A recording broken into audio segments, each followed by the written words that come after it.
ನಮಸ್ಕಾರ, ನ್ಯೂಸ್ 18 ಡಿಜಿಟಲ್ಗೆ ಸ್ವಾಗತ. ನಾನು ದಿನೇಶ್ ದೊಡ್ಮನೆ. ಅಂದ ಹಾಗೆ 2025ನೇ ಸಾಲಿನ IPL ಮಾರ್ಚ್ 22ರಿಂದ ಆರಂಭವಾಗಲಿದೆ. ಮೊದಲ ಪಂದ್ಯದಲ್ಲಿಯೇ ನಮ್ಮ ಕೋಲ್ಕತಾ ನೈಟ್ ರೈಡರ್ಸ್ ಮತ್ತು ರಾಯಲ್ ಚಾಲೆಂಜರ್ಸ್ ಬೆಂಗಳೂರು ತಂಡಗಳು ಮುಖಾಮುಖಿ ಆಗಲಿವೆ. ಉದ್ಘಾಟನಾ ಪಂದ್ಯದಲ್ಲಿಯೇ ರಾಯಲ್ ಚಾಲೆಂಜರ್ಸ್ ಬೆಂಗಳೂರಿಗೆ ಅವಕಾಶವನ್ನು ಕೊಡಲಾಗಿದೆ. ಕಾರಣ ಏನಪ್ಪಾ ಅಂತಂದ್ರೆ, ರಾಯಲ್ ಚಾಲೆಂಜರ್ಸ್ ಬೆಂಗಳೂರು ತಂಡ ಇಡೀ IPL ನಲ್ಲಿ ಅತಿ ಹೆಚ್ಚು ಅಭಿಮಾನಿಗಳನ್ನು ಹೊಂದಿರುವ ತಂಡವಾಗಿದೆ. ಮಾತ್ರವಲ್ಲ, ಈ ಬಾರಿಯ IPL ನಲ್ಲಿ ಹಲವಾರು ಪ್ರಮುಖ ಬದಲಾವಣೆಗಳನ್ನ ಮಾಡಿಕೊಂಡಿದೆ. ತಂಡಗಳು ತಮ್ಮ ನಾಯಕರುಗಳನ್ನ ಬದಲಾವಣೆ ಮಾಡಿಕೊಂಡಿದೆ, ಹೊಸ ನಾಯಕರುಗಳಿಗೆ ಅವಕಾಶವನ್ನ ಕೊಟ್ಟಿದೆ. ಮಾತ್ರವಲ್ಲ, BCCI ಕೂಡ ಈ ಬಾರಿಯ IPL ನಲ್ಲಿ ಹಲವಾರು ಬದಲಾವಣೆಗಳನ್ನ ಮಾಡಿಕೊಂಡಿದೆ.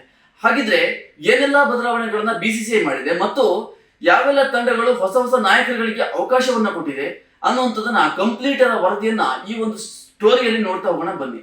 ಮೊದಲನೇದಾಗಿ ನಾವು ಈ ಬಾರಿಯ IPL ನಲ್ಲಿ ಕಳೆದ 17 ಆವೃತ್ತಿಗಳಲ್ಲಿಯೂ ಕೂಡ ಯಾವುದೇ ಆಟಗಾರ ಪಡೆದೇ ಇರುವಂತಹ ಅತಿ ಹೆಚ್ಚು ಮೊತ್ತವನ್ನ ಈ ಬಾರಿ IPL ನಲ್ಲಿ ರಿಷಬ್ ಪಂತ್ ಅವರು ಪಡ್ಕೊಂಡಿದ್ದಾರೆ. ಈಗಾಗಲೇ IPL ಬರೋಬ್ಬರಿ 17 ಸೀಸನ್ ಗಳನ್ನ ಕಂಪ್ಲೀಟ್ ಮಾಡಿದೆ. ಆದ್ರೆ ಈ 17 ಸೀಸನ್ ಗಳಿಗೂ ಕೂಡ ಯಾವುದೇ ಆಟಗಾರ 25 ಕೋಟಿಗಿಂತ ಅಧಿಕ ಬೆಲೆಗೆ ಸೇಲ್ ಆಗಿರಲಿಲ್ಲ.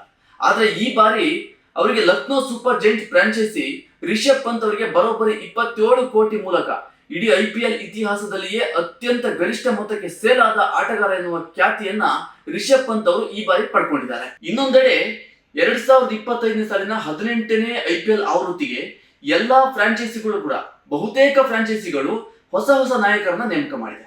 ಅದರಲ್ಲಿಯೂ ವಿಶೇಷವಾಗಿ ನಮ್ಮ ರಾಯಲ್ ಚಾಲೆಂಜರ್ಸ್ ಬೆಂಗಳೂರು ತಂಡ ಯುವ ಆಟಗಾರನಿಗೆ ಮಣೆ ಹಾಕಿದೆ. ಅದು ಮಧ್ಯಪ್ರದೇಶದ ರಜತ್ ಪಟಿದಾರ್ ಅವರನ್ನ ನಾಯಕನನ್ನಾಗಿ ನೇಮಕ ಮಾಡಿದೆ.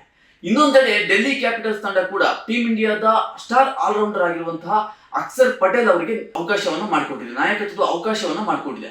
ಇನ್ನೊಂದೆಡೆ ಕೋಲ್ಕತಾ ನೈಟ್ ರೈಡರ್ಸ್ ತಂಡ ಫ್ರಾಂಚೈಸಿ ಕೂಡ ಈ ಬಾರಿ ಟೀಮ್ ಇಂಡಿಯಾದ ಸ್ಟಾರ್ ಆಟಗಾರ ಅಜಿಂಕ್ಯ ರಹಾನೆ ಅವರಿಗೆ ನಾಯಕತ್ವದ ಜವಾಬ್ದಾರಿಯನ್ನ ನೀಡಿದೆ. ಇನ್ನೊಂದೆಡೆ ರಾಜಸ್ಥಾನ್ ರಾಯಲ್ಸ್ ತಂಡದ ಹಾಲಿ ನಾಯಕ ಸಂಜು ಸ್ಯಾಮ್ಸನ್ ಅವರು ಇಂಜುರಿಗೊಳಗಾಗಿದ್ದಾರೆ. ಆ ಕಾರಣದಿಂದಾಗಿ ಮೊದಲ 3 ಪಂದ್ಯಗಳಿಗೆ ಯುವ ಆಟಗಾರ ರಿಯಾನ್ ಪರಾಗ್ ಅವರು ತಂಡವನ್ನ ಮುನ್ನಡೆಸಲಿದ್ದಾರೆ. ಹಾಗೂ ಲಕ್ನೋ ಸೂಪರ್ ಜೈಂಟ್ಸ್ ತಂಡ ಈ ಬಾರಿ ಕ್ಯಾಪ್ಟನ್ಶಿಪ್ಗೋಸ್ಕರನೇ ರಿಷಬ್ ಪಂತ್ ಅವರಿಗೆ ಬರೋಬ್ಬರಿ 27 ಕೋಟಿ ರೂಪಾಯಿ ಕೊಟ್ಟು ಖರೀದಿ ಮಾಡಿದೆ. ಹಾಗಾಗಿ ಲಕ್ನೋ ಸೂಪರ್ ಜೈಂಟ್ಸ್ ತಂಡವನ್ನ ಈ ಬಾರಿ ರಿಷಬ್ ಪಂತ್ ಅವರು ಮುನ್ನಡೆಸಿದ್ದಾರೆ. ಹಾಗೂ ಕಳೆದ ಬಾರಿ ಕೋಲ್ಕತಾ ನೈಟ್ ರೈಡರ್ಸ್ ತಂಡವನ್ನ ನಾಯಕನಾಗಿ ಚಾಂಪಿಯನ್ ಮಾಡಿದಂತಹ ಶ್ರೇಯಸ್ ಅಯ್ಯರ್ ಅವರು ಈ ಬಾರಿ ಪಂಜಾಬ್ ಕಿಂಗ್ಸ್ ತಂಡವನ್ನ ಮುನ್ನಡೆಸಲಿದ್ದಾರೆ. ಇನ್ನು 2025ನೇ IPL ಆವೃತ್ತಿಯ ಸೆಂಟರ್ ಆಫ್ ಅಟ್ರಾಕ್ಷನ್ ಅಂದ್ರೆ ಅದು ಗೋಲ್ಡನ್ ಬ್ಯಾಡ್ಜ್. ಏನಪ್ಪಾ ಈ ಗೋಲ್ಡನ್ ಬ್ಯಾಡ್ಜ್ ಅಂತ ನೋಡೋದಾದ್ರೆ, ಯುರೋಪಿಯನ್ ಫುಟ್ಬಾಲ್ ಲೀಗ್ ಮಾದರಿಗಳಲ್ಲಿ ಈ ಒಂದು ಗೋಲ್ಡನ್ ಬ್ಯಾಡ್ಜ್ ಪದ್ಧತಿಯನ್ನು ಅಳವಡಿಸಿಕೊಳ್ಳಲಾಗುತ್ತೆ. ಯಾಕೆ ಈ ಗೋಲ್ಡನ್ ಬ್ಯಾಡ್ಜ್ ಪದ್ಧತಿಯನ್ನು ಅಳವಡಿಸಿಕೊಳ್ಳಲಾಗುತ್ತೆ ಅಂದ್ರೆ, ಯಾವುದು ಹಾಲಿ ಚಾಂಪಿಯನ್ ತಂಡ ಇರುತ್ತೆ ಆ ಚಾಂಪಿಯನ್ ತಂಡವನ್ನ ಗುರುತಿಸಲಿಕ್ಕೋಸ್ಕರ ಈ ಒಂದು ಗೋಲ್ಡನ್ ಬ್ಯಾಡ್ಜ್ ಅನ್ನ ಅಳವಡಿಸಿಕೊಂಡಿದ್ದಾರೆ. ಅದೇ ರೀತಿಯಲ್ಲಿ ಈ ಬಾರಿಯ IPL ನಲ್ಲಿ ಕೋಲ್ಕತಾ ನೈಟ್ ರೈಡರ್ಸ್ ಈ ಒಂದು ಗೋಲ್ಡನ್ ಬ್ಯಾಡ್ಜ್ ಅನ್ನ ಮೊಟ್ಟ ಮೊದಲ ಬಾರಿಗೆ ಹಾಕೊಂಡು ಕಣಕ್ಕಿಳಿತಾ ಇದೆ.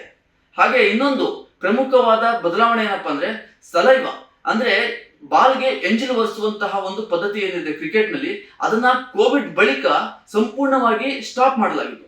ಆದ್ರೆ ವೇಗಿಗಳಿಗೆ ಅನುಕೂಲವಾಗಲಿ ಅನ್ನುವಂತಹ ಕಾರಣಕ್ಕಾಗಿ 2025ರ ಈ ಬಾರಿಯ IPL ನಲ್ಲಿ ಈ ಒಂದು ಎಂಜಿಲ್ ಅನ್ನ ಬಾಲ್ಗೆ ಬಳಸಬಹುದು ಅಂತ ಹೇಳಿ IPL ನಲ್ಲಿ ಈ ಒಂದು ನಿರ್ಧಾರವನ್ನ BCCI ಕೂಡ ತೆಗೆದುಕೊಂಡಿದೆ.